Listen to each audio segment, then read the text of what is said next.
Hi there, I'm Angela. Welcome to the channel or welcome back. If you're new here, I'm so happy that you stopped in. And if you've been hanging out with me for a little while, I'm also so happy that you're here. I'm going to do a Friday Sews video today. I missed last week, and actually I think it's been about 2 weeks since I've been on. I've missed you guys, so let's jump in and catch up.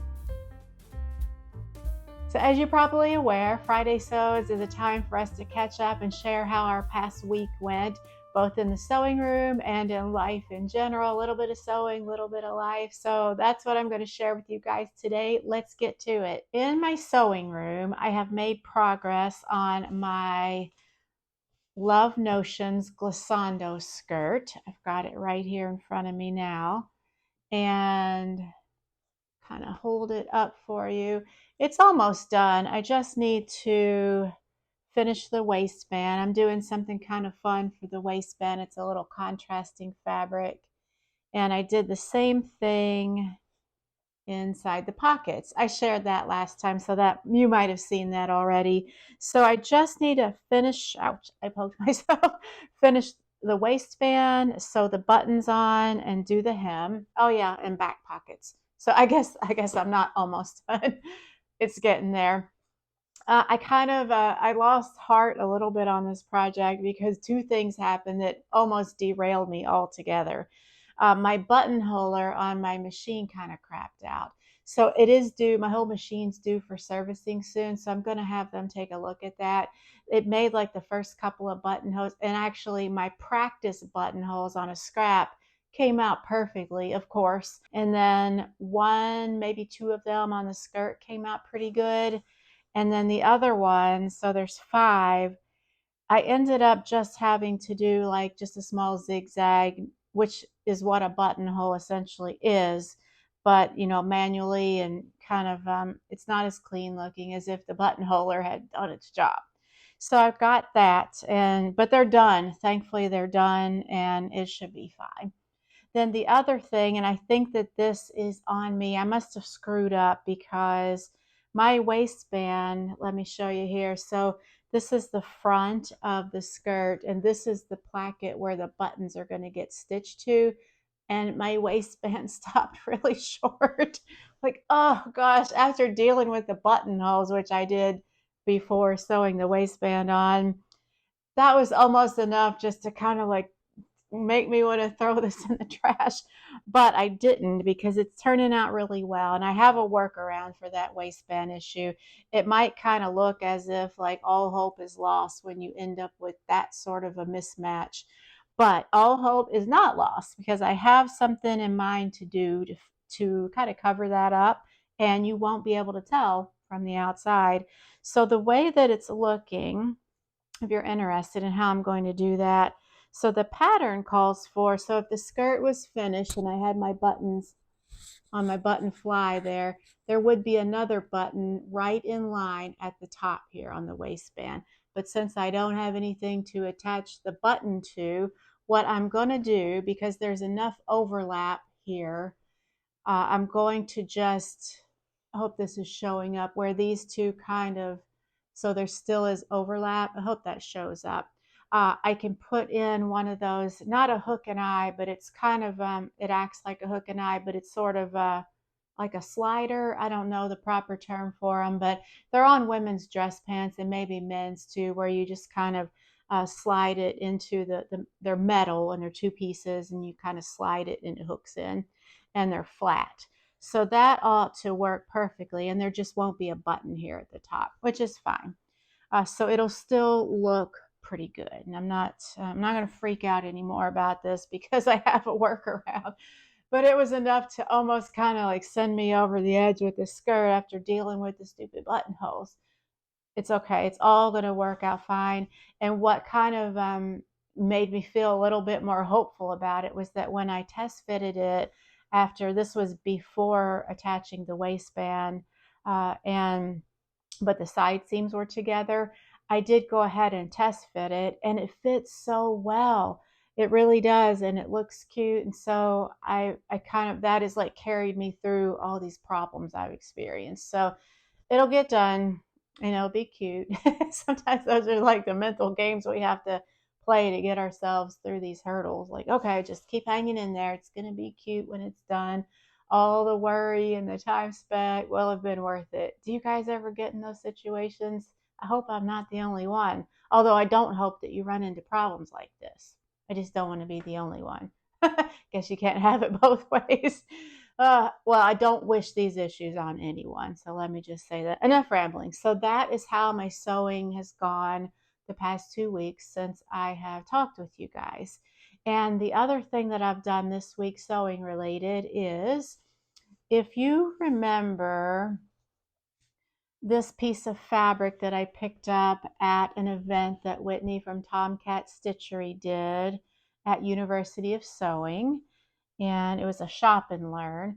I just bought one piece of fabric, and it was kind of it was a little on the expensive side. So even if I had wanted to buy more and I wasn't trying to limit my fabric purchases, I still wouldn't have bought more because this one piece, 3 yards, was enough for the wallet. Anyway, this is a cotton poplin, and I think that these colors are so gorgeous for fall. I have washed it on, I did a machine wash warm and then tumble dried it on low heat, just a pre-wash. I am a diehard pre-washer in almost every situation, even quilting, I do that. And what I was kind of tossing around ideas or pattern ideas that I could make out of this fabric. And I did know that I wanted it to be a dress. And as I was looking through patterns, either my own patterns that I have in my stash or patterns that I could purchase, I kind of picked out several that might kind of fit the bill.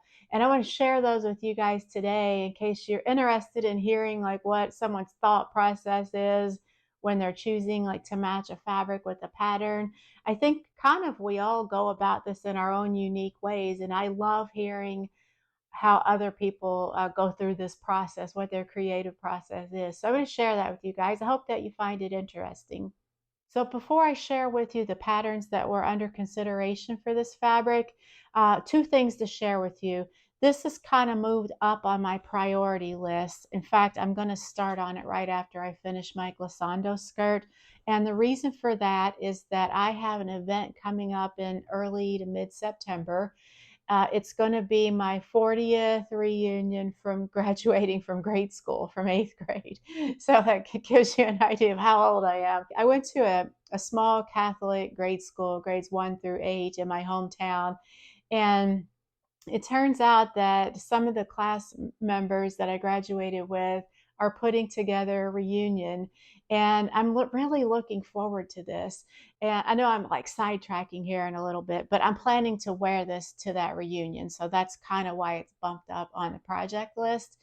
But I haven't gone to any of my high school reunions, and that's because the high school that I graduated from, I was only there for 2 years, and I didn't really I didn't really make a lot of friendships there.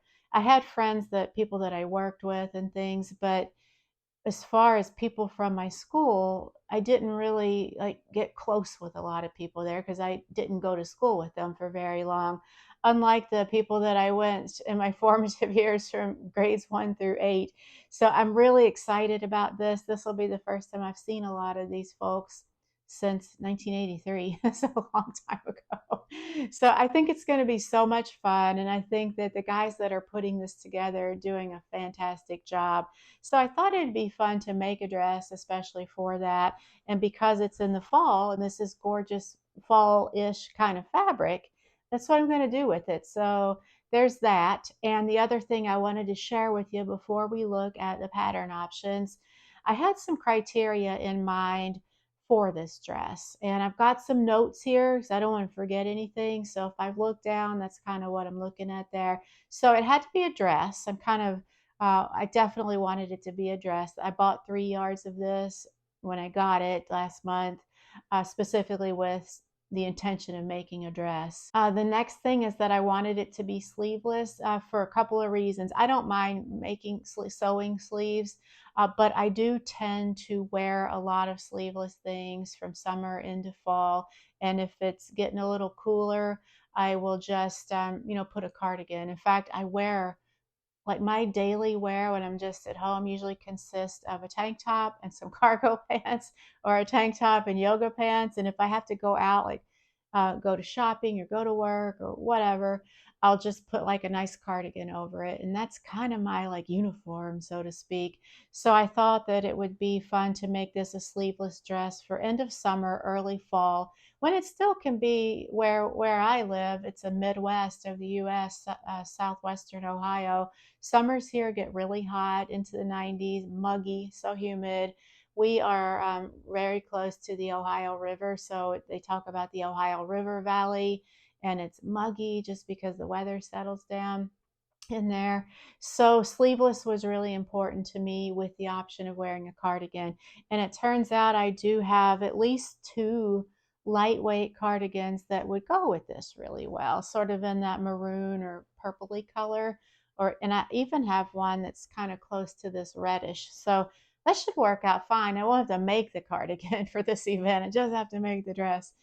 The third thing, so it has to be a dress. I wanted it to be sleeveless, and I also wanted it to be very simple. And the reason for that, one, it'll be very quicker to sew, and two, I really want the fabric to be the star of the show.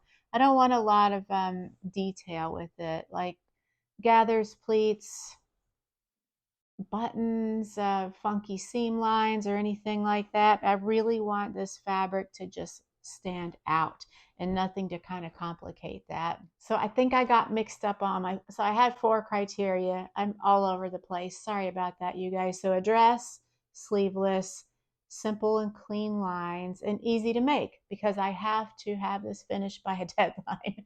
And we all know that I am a slow sewist, and that's okay. So with that, let's go ahead and look at the patterns. So the first one is Simplicity S8875. I'll pop that picture up here.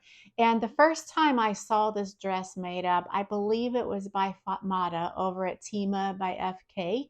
And I will put a link to her channel below. I haven't watched her channel in quite a while, but I'm going to head over there. I love her channel. And she made that pattern up more than once. I think maybe a couple or three times, at least at the time that I had saw that video. And it made up beautifully, and she totally recommends the pattern. So I bought the pattern at that time, but I haven't made it up. Uh, it just looks so beautiful. The thing about it though, it's not as maybe simple as I'm kind of looking for. It has a lot of detail on it, but I didn't want that to totally be like a showstopper if it met all the other criteria. I'm not sure how quick it would be to make, but it was like up in the running for this fabric. The second one is by Itch to Stitch. It's the Kalispell. I guess I'm saying that right. How sweet is this dress? I love this dress. I don't have the pattern, but I would be willing to buy it if I thought that it would be the best choice for this fabric. It's not as clean lined as maybe I'm looking for. It does have the pleats. I love the way a pleat looks. I'm not sure that I would like it on this fabric, but maybe. I wanted to include it as an option and like give it some serious thought just because it's such a cute little dress. The next one that I considered was Simplicity 1537. I feel like this pattern met all the criteria, except that maybe this might call for a fabric that was a little like swingier, like a heavier weight with some more fluidity than this. This is a poplin, which means, at least in my experience, it does have a little bit of stiffness to it, even though having washed it, it kind of softened it up a little, but I wouldn't call it like drapey per se. So, with all that, there were a couple of others that I thought about briefly, but didn't consider as heavily as these previous ones. And then I came across the one. At least I think it's the one. Unless you guys can point me to something that totally wows me even more than this, which I welcome your suggestions, this is going to be the one. It is McCall's M8281, and I'm looking at the view that the model's wearing there. I like all the views, but I feel like this one checks all the boxes. It's sleeveless, it's very simple. It looks like it's going to be easy to make because there's not a zipper or any buttons or any closures. and it's sleeveless, and I feel like it would fit the fabric really well. I'm going to show you the line drawings and then I'll read some of the details for you. I think that should be showing up pretty well. And so for fabrics, it calls for gauze, linen, cotton blends, and stable knits. And there are buttons if you're doing view B, which is this view here. And I'm wondering if they might be for the sleeve caps there. Let me see if I can tell on the line drawings. I can't really see. Maybe I'm just missing it. But view B, oh, I was looking at the wrong one. B is here. Yeah, so the buttons are probably for the little sleeve cuffs there. It's got to be. But it looks really, really simple to make, and I feel like the design is very clean and simple. And I believe that it will really, let me hold the fabric up. What do you guys think? I felt like it would kind of do the fabric justice, like they would be a good match. So I'm really excited about this, and I think though that I am probably going to drop the waist a little bit. It's a little high-waisted for me. Maybe, I'm not sure. I'll kind of, once I cut the tissue apart, kind of hold it up to myself and see how I feel about that. If I do drop the waist, the length, then I'll shorten the skirt at the waist. I hope that made sense. I'm not going to end up with a longer skirt. In fact, I could almost see going with a little bit of a shorter skirt. If I run short of fabric, I could do that, but I should have enough fabric. That's view C. And it calls for 2, gosh, I can barely read that, 2 7/8, so I think I should be fine on that. I'm really excited about this. Let me know if you would have chosen a different pattern out of the ones that I showed you. Which one did you like best? Or would you have picked something totally different? If you have like a readily available answer for that, or if you all think, oh, I know a dress that would be perfect and fit all the criteria, throw it down in the comments. I haven't started cutting, so nothing is off the table at this. All options can be considered at this point, as long as they meet the 4 criteria. And that is all I've done in my sewing room. And kind of sewing related, I am getting ready to kind of revamp my sewing room a little bit. And I've never really shown you guys like a studio tour of my sewing room, although I've kind of showed you bits and pieces here and there. I am definitely going to do some little bit of rearranging.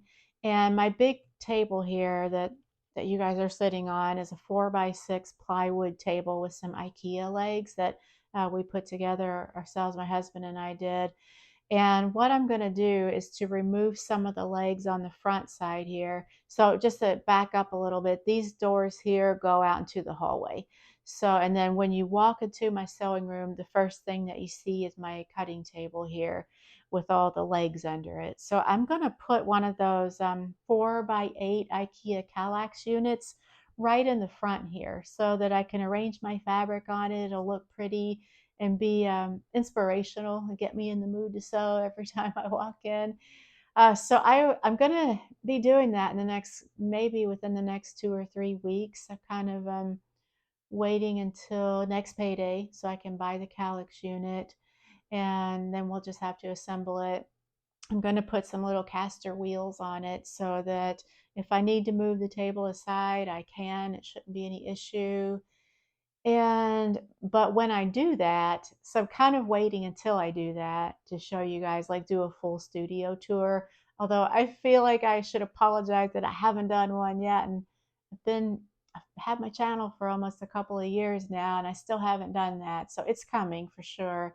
And I'll also put in like some befores and afters so you can get an idea of what the change has done. And in the process of my room redo, I am going through all of my books and kind of culling those out, ones that I know I'll never read again, and I'm going to donate those. So my bookshelves, I have two bookshelves that I got from Lowe's big box store many, many years ago. Those are right over here in the corner. And kind of going through all those just to, I feel like I don't know if you guys experience this, but over time, like whatever space we're talking, whether it's your kitchen, your laundry room, your sewing room, we tend to accumulate things in what was once like a freshly redone room that we loved, and it was kind of clean and orderly and not too overstuffed. I feel like it's gotten overstuffed at this point, and I'm trying to really staunch any shopping that's not absolutely necessary, except for patterns. That's because I have a nice big pattern cabinet, and when that's full, that's my stopping point. Or that's when I know I have to sell some or donate some to get more.